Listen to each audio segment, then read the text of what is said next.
So I just read The Memory Police by Yoko Ogawa. Not a bad book by any means, pretty good book, but it wasn't one that I was really excited to read every day. Just not one that really hooked me. Still interesting. One interesting thing is that I kept thinking about the main character as a woman because of the author being a woman and the photo on the cover of a woman. But as I was reading it, I kept trying to look for clues as to the gender of the main character, and I don't think there was any.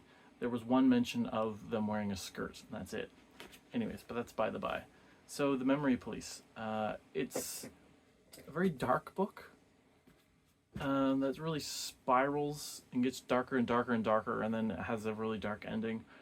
It's not positive. It doesn't really have any sort of hopefulness. It's a very hopeless book.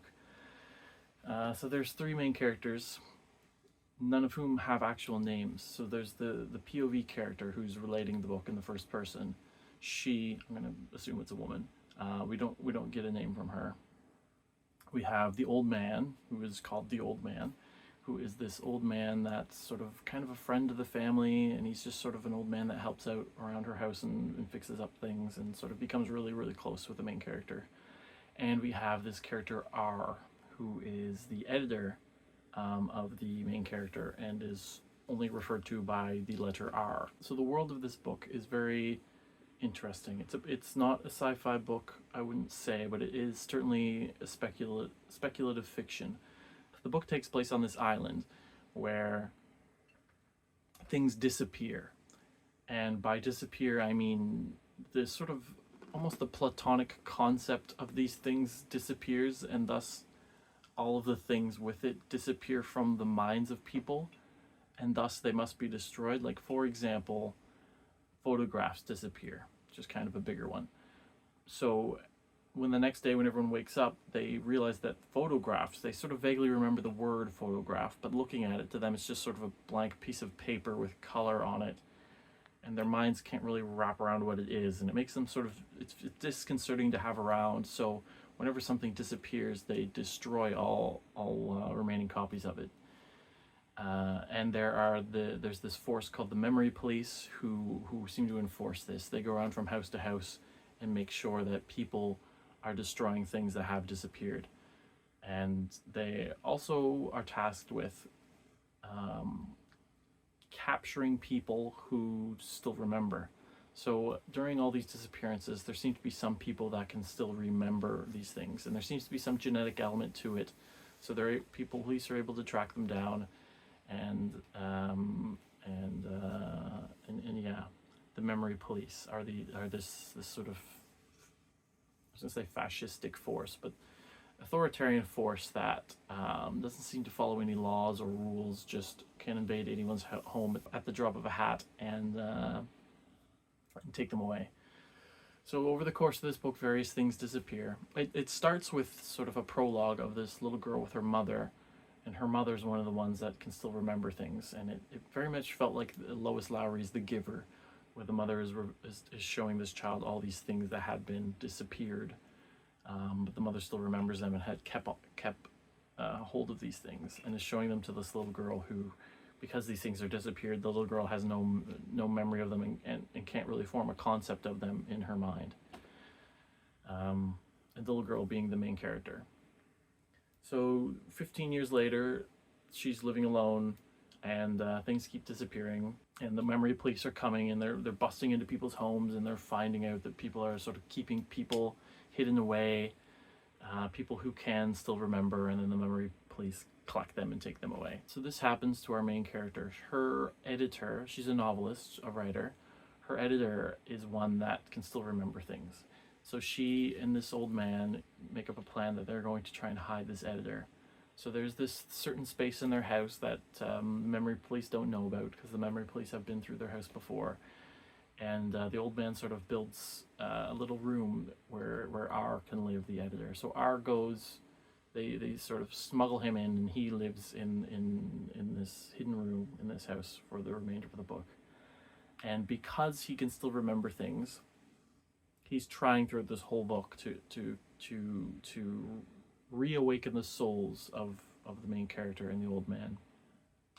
trying to keep showing them these things that have been forgotten and talk to them about them and try and reawaken something in them so that they'll remember that these things exist. But it's sort of a futile effort. They never fully get their memories back of these things. And various things happen, like novels are disappeared, and our character is a novelist, and so she sort of wakes up one day and no longer has sort of an understanding of what a novel is, and so she takes all of her novels out and burns them in the streets, and the whole town's doing it. They're all taking their novels out and burning them in the streets because novels are disappeared, and that's what you do when something disappeared. You need to get rid of it.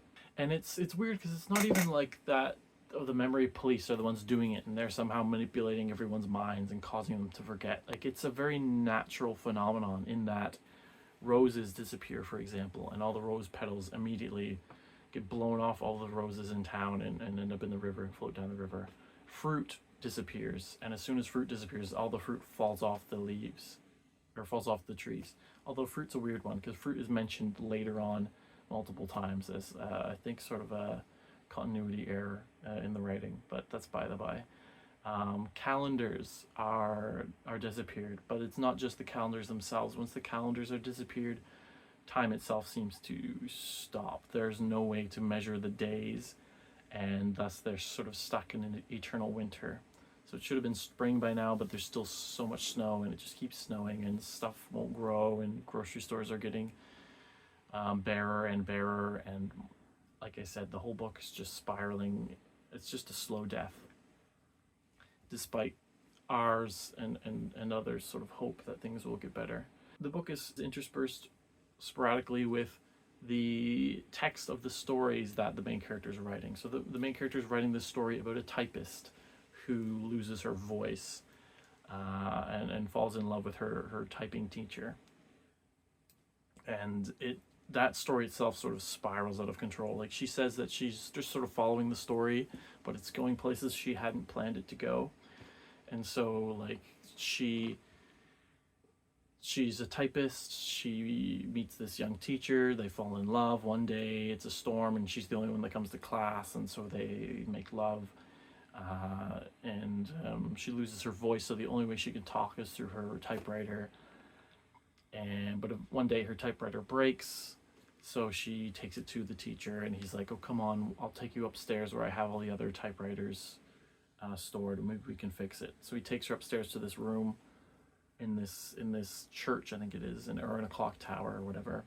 And he goes into the room. There's all these broken typewriters, and he sort of takes hers and throws it on the pile and says, like,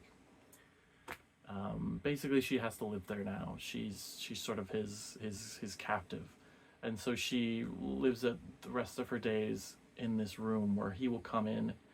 He treats her very much like property. He'll wash her, and then he'll make her dress up in these weird, strange clothes that he's created out of weird, strange things.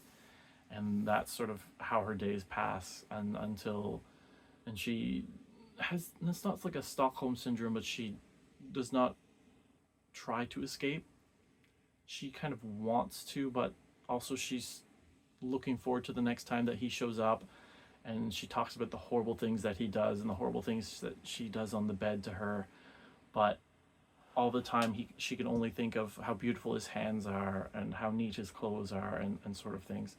And then her vision starts to dim, but she can still see him clearly. He's the only thing in the world that she can, like, really see. And eventually it ends with her fading and fading and fading. And here, at one point, she hears footsteps of another.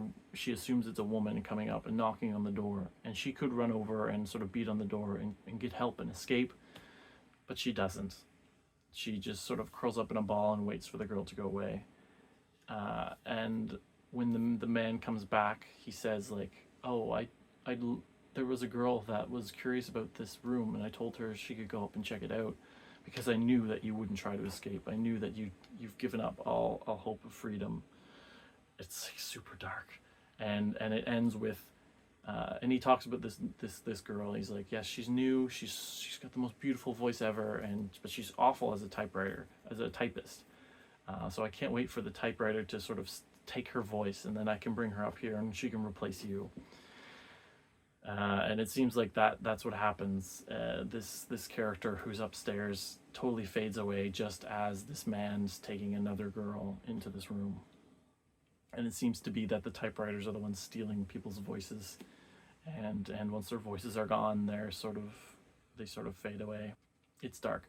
So that story is taking place, is being written as things are spiraling out of control in the real world, which again is not much of a real world because it's very bizarre. There's an earthquake, and the old man gets hit by something, and he causes a brain bleed, so he eventually dies from it. The novels have disappeared, but are kind of, doesn't force her, but encourages her strongly to keep writing, and she eventually does keep writing, and that finishes that story that it just related. But at this point, body parts start disappearing, like the left leg disappears, and then the right arm disappears, but people continue on with their lives until eventually bodies altogether disappear. And so she's just a voice, sort of a disembodied voice, and ours just like, he's heartbroken. Like, they did have a romantic / sexual relationship, despite the fact that R is married, and actually his wife was very pregnant when he had to flee, and so he never actually got to meet his child. But at the very end of it, she sort of totally disappears, much like the character in the novel that she wrote. She's sort of trapped, her body's trapped in this hidden room, and it's disappeared, so she's just a disembodied voice that is slowly fading. And at this point, R has to leaves the room, because presumably the memory police are no more, because there's no more people for them to police, because everyone's body has been disappeared. But because R still remembers everything, he still retains his body, and sort of that's how the book ends, is him exiting this room into a world that is almost uninhabitable because of all the things that have disappeared. Yeah, so I don't really know what to make of it. It doesn't seem to be a political commentary, because the disappearing is such a natural act. Now there must be some connection between the book of the woman without a voice, who willingly gives in to the authoritarian man who is taking away her freedom, and she seems to be okay with that, and she loses her voice, she loses her freedom, her ability to travel the outside world, and she doesn't fight back about it. She just sort of accepts it until she fades away to nothing. So maybe it is a political commentary about authoritarianism, about how people lose things, and as I'm sort of just coming up with this as I'm talking, but as society's freedoms and rights are taken away, most people just sort of accept it because it's easier just to go along with it and to adjust your life and to just keep going. And then there are the few who remember what things were like and fight against that. And those are the activists and the protesters and the politically active people who are fighting for something. So maybe it is a political commentary about authoritarianism. I mean, the back of the book says, compares it to George Orwell's 1984, Ray Bradbury's Fahrenheit 451, and Gabriel Garcia Marquez's 100 Years of Solitude. 3 books that I have read, so I guess it kind of has that. I can see the Fahrenheit 451, but again, both of those, or all of those books, are very much, there is an explicit political force that is controlling the populace. This one is much more abstract, or much more natural, not abstract. But I guess that doesn't matter. Maybe that makes it a better book. Yeah, so that was The Memory Police by Yoko Ogawa. Very strange, not bad, but very different.